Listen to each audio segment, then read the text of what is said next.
The moment I realized I'd been lied to, I almost turned around and walked out, but if I did, I would have missed the night that quietly rewrote who I am. I stood outside the cafe, rain misting the windows, my phone buzzing with a text from my friend, "Trust me. Just go in." Inside, she was already there, sitting alone, nervously stirring a cup that had gone cold. She looked up when I entered, hope flickering across her face before doubt quickly followed, like she'd already learned to brace for disappointment. I knew instantly this wasn't the date I'd agreed to. My friend had said, "She's cute, you'll like her." He hadn't mentioned anything else. And there I was, trapped between my pride and a chair pulled out for me, my feet feeling heavier with every step forward. When I finally sat down, she smiled, soft, cautious, brave, and said my name like it mattered that I was there. I told myself I'd stay for 10 minutes. Just long enough to be polite. Conversation began awkwardly, as first conversations often do, but there was something disarming about the way she listened. Not the kind of listening where someone waits for their turn to speak, but the kind where your words land somewhere safe. She laughed at my jokes, even the bad ones, and apologized for laughing too loud. I noticed her hands tremble slightly when she lifted her cup, as if she expected it to be snatched away. I asked about her day. She hesitated, then said, "It was okay," in a voice that carried years of being told not to take up too much space. When I mentioned how we ended up there, she looked down and said quietly, "I think your friend thought you wouldn't come if you knew it was me." The honesty in her voice hit harder than any accusation. I wanted to defend myself, to explain expectations and misunderstandings, but instead I asked, "Do you want to be here?" She met my eyes then, steady despite the fear, and said, "Yes. Even if it's just for tonight." As the minutes passed, 10 became 30, then an hour. She told me about her love for old movies, how she cried at endings everyone else found predictable. She spoke about cooking for her parents, about how food felt like love when words failed. I found myself forgetting to check the time. When the bill came, I offered to pay, and she reached for her purse out of reflex, then stopped, embarrassed. Outside, the rain had stopped, leaving the streets clean and reflective. We stood there, unsure how to end the night. I said something polite about having a good time. She smiled, then surprised me by saying, "I know I'm not what you expected. I just wanted to thank you for staying." There was no bitterness in her voice, only relief.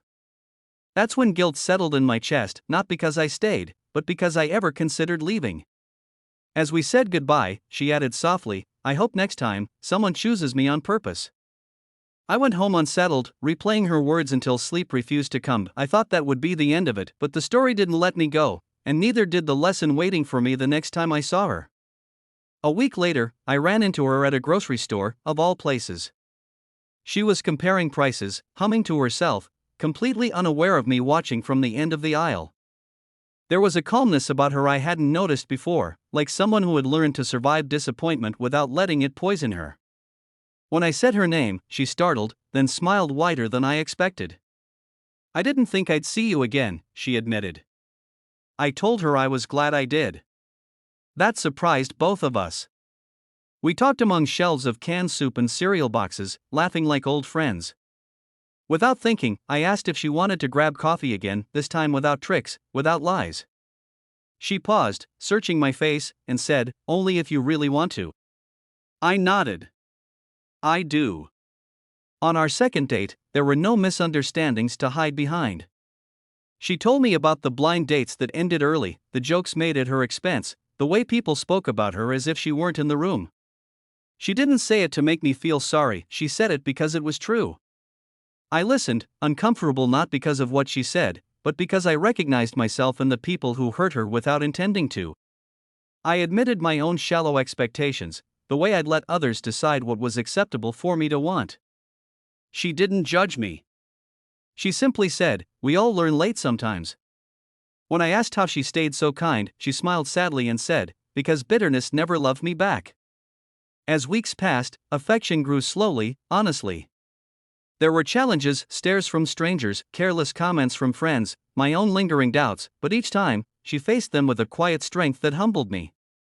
One night, after someone laughed as we walked past, I apologized for the world.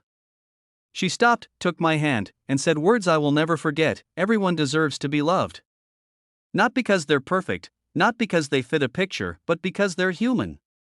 In that moment, I understood that love wasn't about being tricked into staying, it was about choosing to see.